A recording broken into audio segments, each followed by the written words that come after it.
Buenas noches a todos y todas. La verdad que Liliana hizo aportes maravillosos para que analicemos esto de lo que es la equidad y la igualdad, no solamente creo yo entre hombre y mujer, sino entre distintos sectores, que me parece que es un tema que tenemos que empezar a trabajar más. Y para eso, mi idea, si les parecía, y fundamentalmente poder después avanzar en la temática de debate, de charlar un poco, creo que esa no me...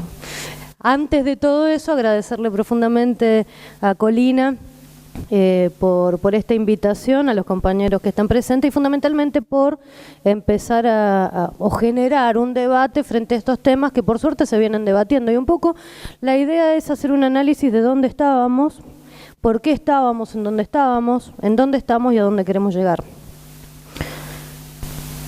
El otro día estábamos en San Rafael por el Día Internacional de la Mujer con una compañera, Natalia Brite, charlando de esto y decíamos en la charla que toda esta historia, por lo menos en esta parte del mundo, comenzó allá por una época lejana donde se determinó que nosotras con una manzanita entregamos en un libro, entregamos la humanidad y culpa nuestra se generaron los mayores desastres, ¿sí?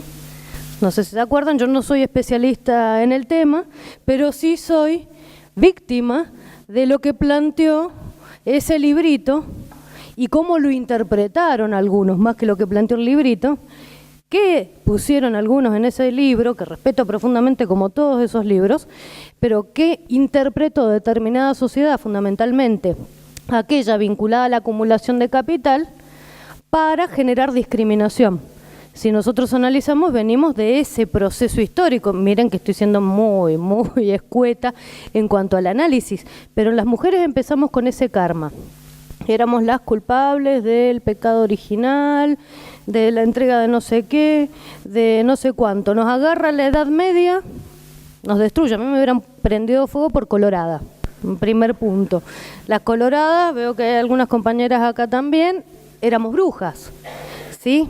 Pero era un mecanismo de dominación. ¿Qué hace ese sector fundamentalmente de esa cultura, como dice León Rosichner en La Cosa y la Cruz, judeo-cristiana? ¿Para qué se crean esos mecanismos de dominación que están vinculados fundamentalmente con el cuerpo y con el placer? Justamente para la acumulación del capital. Necesitaban los sectores dominantes tener herramientas subjetivas para que nosotros seamos dominados. Y parte de ese campo popular que tenía que ser dominado éramos las mujeres, porque eran además quienes más pobreza sufrían. Bien, y quien más llevaban también en esos momentos históricos la lucha. Empieza en el siglo, finales del siglo XVIII, XIX, XX y por supuesto XXI, a darse los grandes procesos emancipatorios para la clase obrera con la Revolución Francesa, y también vamos a ver ahí que por primera vez se da una altísima participación de la mujer trabajadora, o la mujer es trabajadora. Ahí era mentira el tema de ser compañera o esposa o algo de alguien, era trabajadora exactamente igual que el hombre. Empieza ahí un proceso emancipatorio que nos lleva como género y como trabajadores una larga disputa. Vamos a ver entonces, como bien decía Liliana, que empieza ese traslado de ese concepto de Revolución Francesa y las banderas que enarbola, y con el nacimiento del concepto de burguesía, a trasladarse a distintas partes del mundo occidental, y lo vamos a ver en Argentina, primero con las anarquistas, como bien decía Liliana, y las socialistas, posteriormente las comunistas, como Florencia Fossati, que empiezan a enarbolar estos procesos de lucha emancipatoria. Pero estas compañeras, y que después sigue la compañera Evita, en ningún momento plantearon una lucha emancipatoria vacía de contenido de clase. Bien, ahí ustedes van a ver, y lo vemos como ejemplo, digo para hacerlo más dinámico. Para mí no es, o no tiene o no tenía el mismo nivel de sometimiento Amalita de Fortabat que la empleada de Amalita de Fortabat. Bien, ahí teníamos una doble, triple, cuádruple nivel de explotación, porque Amalita de Fortabat no sufría la misma discriminación que tenía su sirvienta, como le dicen ellos, ¿sí? No es la misma discriminación la que tiene una señora bien de la quinta a una negrita de nuestras villas. Entonces siempre ustedes van a ver que estas luchadoras analizan o centran su cuestión emancipatoria desde una visión de clase. ¿Por qué? Porque si no se puede caer, desde mi humilde punto de vista, que soy una persona profundamente igualitarista, en un fanatismo feminista. ¿Qué implica eso? Si uno analiza, también en esto puedo ser media bruta, pero Victoria Ocampo era una profunda feminista, ¿bien? Pero desde el concepto de los mismos derechos, pero en ningún momento modifica el concepto de clase. No lo plantea como disputa. Entonces, a mí, ¿qué me importa? Y, a ver, puedo decir que Thatcher fue mujer y estuvo en el poder. Ajá. ¿Y? ¿En qué modificaba a los pueblos y a las mujeres sometidas que Thatcher fuera mujer? Decía Galeano, el mundo va a cambiar, no es que vaya a cuestionar a Galeano, a cual adoro, digo, pero muchas veces caemos en esas cuestiones, ¿no? El mundo va a ser distinto cuando una mujer, y mujer de color, decía así, o negra, o como quieran decirle, domine o sea presidenta de los Estados Unidos. Y en la gestión anterior estuvo Condoleezza Rice. Sinceramente, entonces, ojo con el tema a veces del feminismo ultranza que termina, no, listo, si está una mina está todo bien. No, pará, la mina mató un montón de gente. Digo, entonces me parece muy bueno que analicemos esto desde la perspectiva del poder, pero el poder ¿para qué?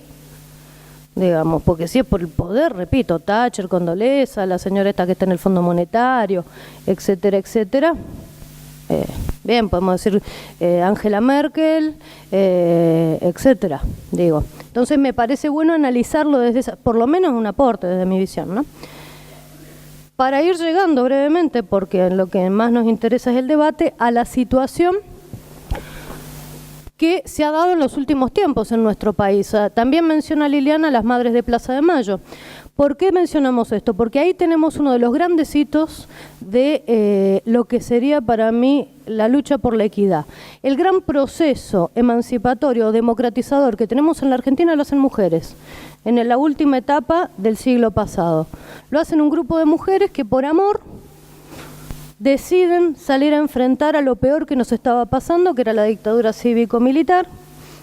Ahí está la señora Noble también, digo, justo hablando de mujeres, por eso el tema de la complejidad del tema de género, y donde ese grupo de mujeres decide dar la gran batalla, que es la batalla por la democracia, la justicia, encontrar a sus hijos y demás, y que nos empieza a marcar un rumbo, y donde indudablemente a partir de ellas, de las abuelas, y como decíamos, de las madres, empieza a ponerse nuevamente en discusión el rol de la mujer en la política, que recién se comentaba que por suerte se debatió mucho después del Mayo francés, lo vemos en los 60, en los 70, en los sectores del campo popular, no así en los sectores políticos de la derecha. Bien, ese proceso de debate que incluyó e incluye un hito que para nosotras y nosotros es fundamental, como fueron los encuentros y son los encuentros nacionales de mujeres, creo que empezó a marcar cómo las mujeres empezaban a darse un rol protagónico. Y hoy estamos en un proceso más que interesante, ¿no? Tenemos Dilma, tenemos Bachelet, tenemos Cristina en nuestra América Latina, que indudablemente, como dice Cristina, ha sido de un esfuerzo desorbitante por su condición de mujer. Está de más acá que hablemos con todos ustedes, compañeros, las cosas a las que es sometida Cristina por su condición de mujer. Jamás vi, pese a que algunos no lo quieren nombrar, yo creo que hay que nombrarlo, Menem, así, y ponemos música de terror de fondo, digo, jamás vi que se metieran con la genitalidad del tipo. Al contrario, el tipo era un winner porque salía con mina, era un winner el chango. Jamás vi las monstruosidades que dicen de la mujer presidenta que tenemos. Era para mí incapaz creer que teníamos un sector de la sociedad con tal nivel de atraso histórico. Pero lo peor, y eso lo debemos charlar, es que, o lo deben haber visto muchos, es que las mayores monstruosidades yo se las he escuchado de parte de mujeres. hacia Cristina, y eso lo decimos, lo hemos debatido mucho en los encuentros nacionales de mujeres, cómo nosotras hemos sido las grandes reproductoras del concepto de machismo. La nena tiene que casarse virgen, el nene tiene que salir y debutar, la nena le pongo apenas nace un vestidito y la transformo en princesa hoy, para que venga un príncipe y la rescate. Sé que con esto nos podemos ganar el odio de muchas nenas, pero bueno. Pero pasa eso, al nene le compro un autito, a la nena le compro una licuadora de juguete. Eso lo hemos reproducido y repito, ahora con el auge de las princesas y qué sé yo, nos puede meter una demanda a Disney, pero bueno, y lo seguimos reproduciendo. Entonces esas peores barbaridades las vemos dichas por las mujeres, lo cual es muy grave. Es muy grave como nosotros, como herramienta de liberación, porque lo primero que tenemos que liberar, y volviendo a eso que decíamos, que empezó todo con que éramos la culpable del pecado original, nos metieron ese concepto de culpa en la cabeza, y ese concepto todavía no nos hemos quitado. Entonces vivimos con culpa, ¿y qué tenemos culpa? Y si tenemos hijos y Milito no, pero los abandoné a mis hijos, no es ahora, no. O las madres que tienen que salir y estar laburando, no, pero lo abandoné a mi hijo. Yo no vi esa culpa en los hombres. No veo esa culpa en los hombres, en las mujeres sí la veo, digamos. Entonces, todo ese proceso de culpa es un proceso de liberación continuo. Digo, para no aburrirlos demasiado, faltan 2 compañeros, ¿no? ¿Cómo estamos hoy en la política en la provincia de Mendoza? Mal, en el tema de género. Lamentablemente yo estoy absolutamente en contra de los cupos, absolutamente en contra. Pero como vivimos en esa sociedad que decimos que vivimos, los cupos son imprescindibles. Miren las estrategias. Bueno, en mi caso particular, después de vericuetos, se termina utilizando una persona para violar el cupo. El problema no era que fuera yo mujer o no mujer. Ahí lo trascendió. El problema es que no era del partido hegemónico del Frente para la Victoria. Yo no soy del PJ. Entonces, como no soy del PJ, en realidad ahí había una cuestión un poquito más compleja, que era si mujer o no mujer. Ahora, ¿cuántas intendentas tenemos en la provincia de Mendoza? Terrible. ¿Cuáles son los principales referentes de esas corrientes o fuerzas políticas? Son todos hombres. Digo, me toca presidir un partido, el Partido Solidario. En la comisión política somos 2 mujeres, el resto todos tipos. Tenemos un problema indudablemente, como mujeres y como sociedad. Y ahí yo no le voy a echar la culpa a los hombres que agarran y dicen que no me dan bolilla. No, tenemos que echar también un poquito la culpa y la responsabilidad, por así decirlo, a nosotras mismas. Entonces, indudablemente nosotros tenemos que plantearnos el avance en cuanto a políticas de equidad. Pero si analizamos este tema del cupo, que comparto plenamente que plantea Colina, ¿cuántas compañeras trans tenemos en las listas? No, ya hay compañeras trans. ¿Cuántos compañeros de la comunidad boliviana tenemos en las listas? ¿Cuántos compañeros con discapacidad o alguna incapacidad tenemos en las listas? Es decir, en la política, en general, lo que vamos a encontrar, en el mayor caso, en cuanto a representatividad, es la representatividad de lo que podría ser un 20% de la población como mucho. Masculino, en general con formación universitaria, en general con buen pasar económico, en general sin ningún problema vinculado a capacidad o discapacidad. Esas son nuestras listas en general de representación hoy política. Es un problema grave que además incluye centralmente a las mujeres. ¿Por qué? Porque del 100% lo acotamos, la mitad son hombres y ese grupo de hombres ni siquiera representa la complejidad del mundo masculino. Es terrible. Digo, e indudablemente es un tema que tenemos que profundizar y debatir las fuerzas del campo popular, porque de eso estamos hablando, cuando estamos hablando de la inclusión, de derechos, de cada vez tener una sociedad con mayor justicia social, equidad distributiva, etcétera. Lo que estamos hablando es cómo tenemos representación en el campo popular.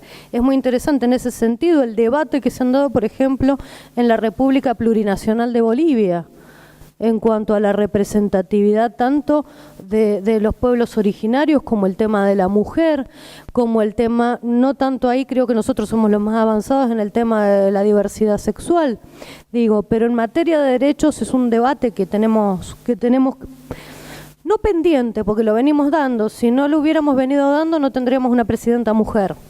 Te digo, partimos de ese inicio que decíamos tan complicado, ¿no? Hemos avanzado muchísimo, pero de nosotros va a depender que cada vez más sectores de nuestra sociedad estén representados políticamente en nuestras listas, en nuestros sindicatos, en nuestras cooperativas, en nuestras formas de organización. Así que bueno, muchas gracias por la atención.